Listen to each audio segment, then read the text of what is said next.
Capitulum tertium decimum. Annus et menses. Pensum A. Horae genetivus, horae diei sunt duodecim. Hora sexta accusativus diem dividit in duas partes. Ante meridiem et post meridiem. Sex horae sunt dimidia pars diei. Mensis Junius triginta dies habet. Numerus dierum est triginta. Novus annus incipit ab eo die qui dicitur calendae januariae. Une petite remarque sur eo, vous voyez is et a id, sert très souvent à introduire le pronom relatif. Il commence par ce jour qui, ab eo die qui. Il n'est pas obligatoire, mais il l'annonce, le pronom relatif. Julius mensis anni calidissimus est. Januarius est mensis anni frigidissimus. Mensis anni brevissimus est februarius. Padus est flumen Italiae, le plus long encore, hein, c'est bien le superlatif, longissimum et latissimum flumen neutrum vocabulum est. Sol stella clarissima est.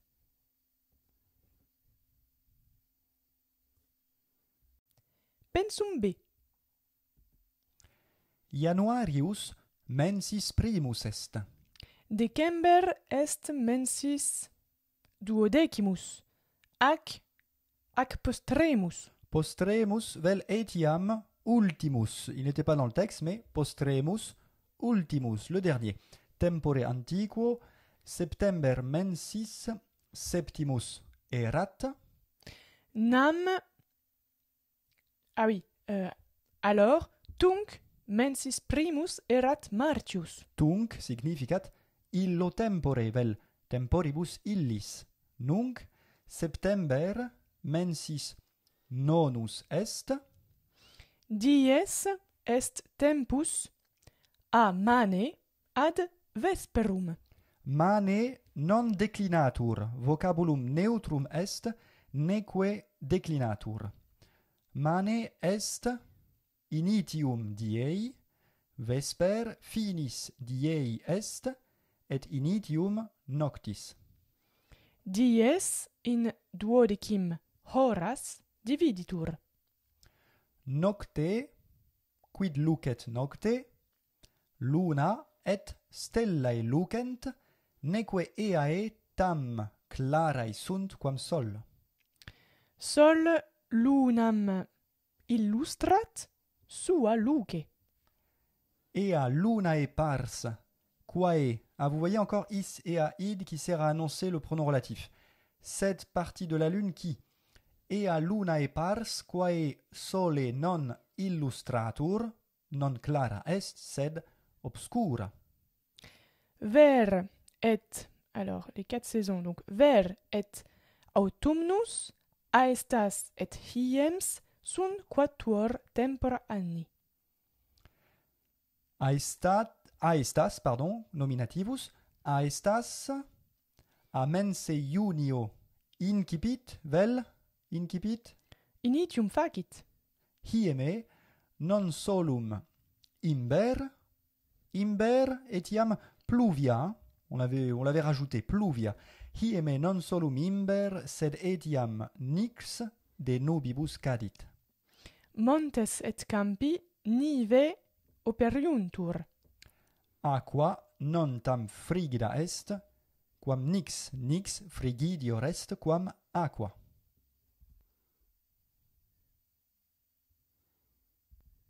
Pensum que. Quod sunt menses anni?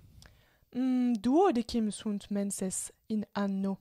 Recte nunc duodecim sunt menses hodie, aujourd'hui, duodecim numerantur menses in anno.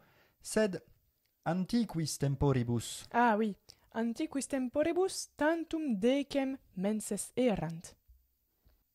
Nunc duodecim menses in anno numerantur, antiquis autem temporibus, decem tantum erant.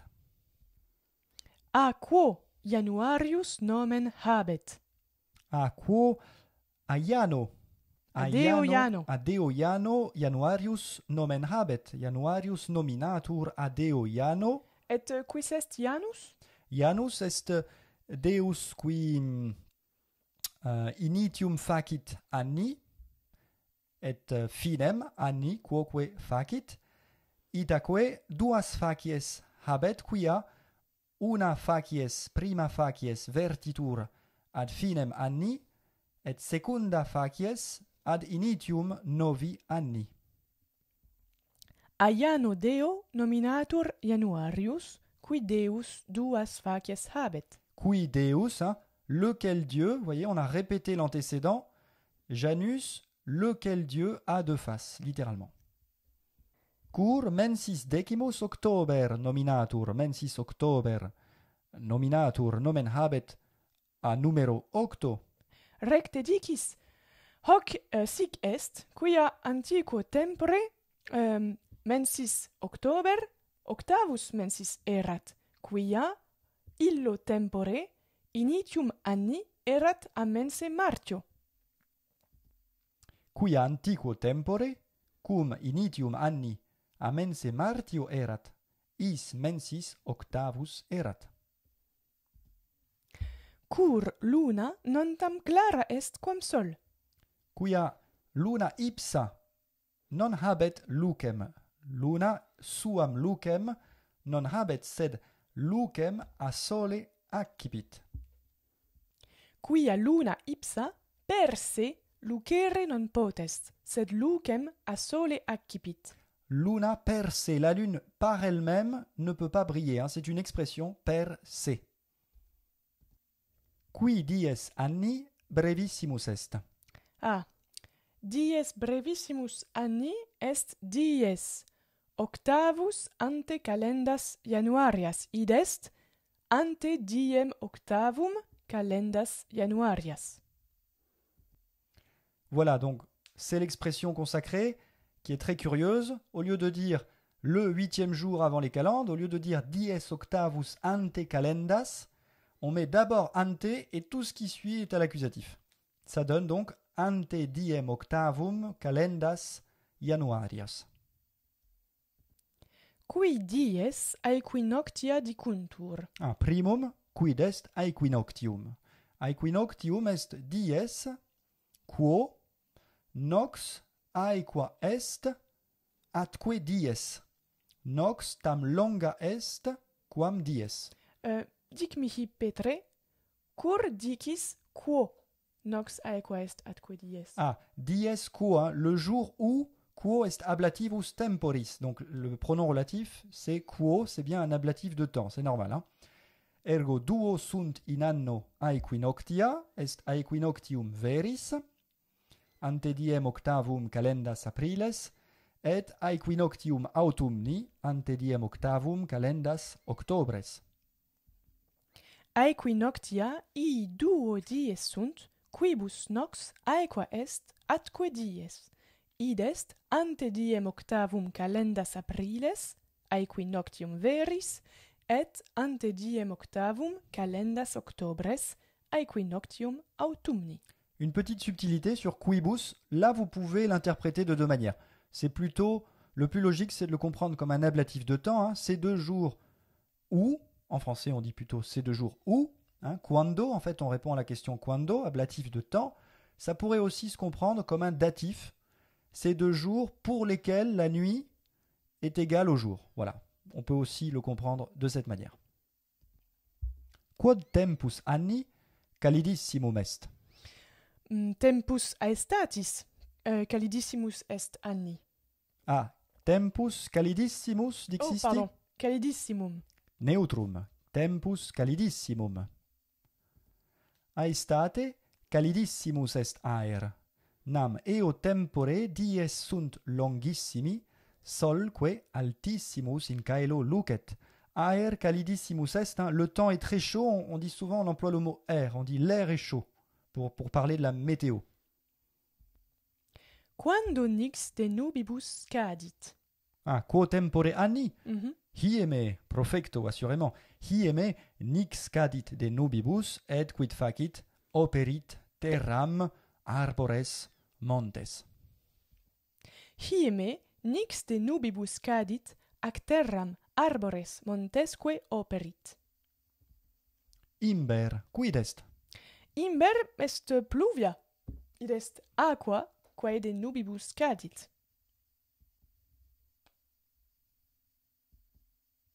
A quo die annus novus incipit?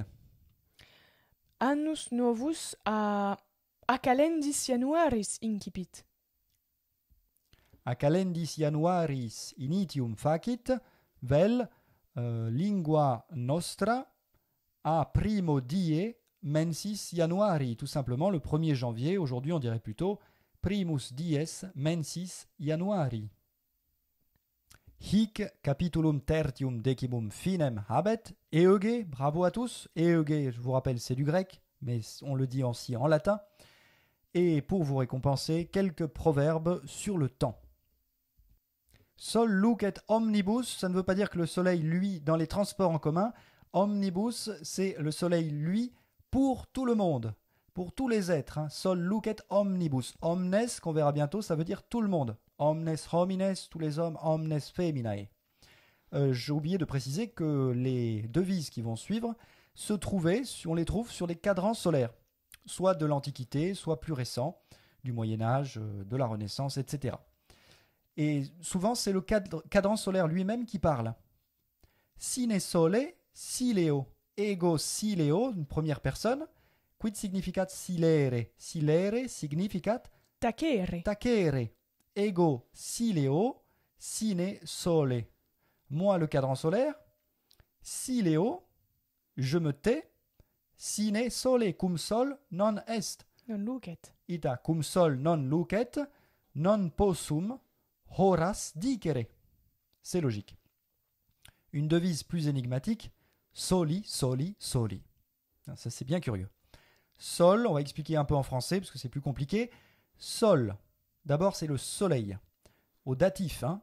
Donc, pour le soleil, c'est un hommage au soleil. Soli, unique, pour le soleil seul. C'est solus, sola, solum que vous connaissez. Alors, vous vous demandez peut-être, mais attendez, le datif, c'est solo. Eh bien non, il a deux datifs possibles, ce mot. Et ici, il est calqué sur la troisième déclinaison. Donc, pour le soleil seul, et d'ailleurs le mot sol, soleil, traditionnellement, on l'associe à l'adjectif solus parce qu'il représente le Dieu unique.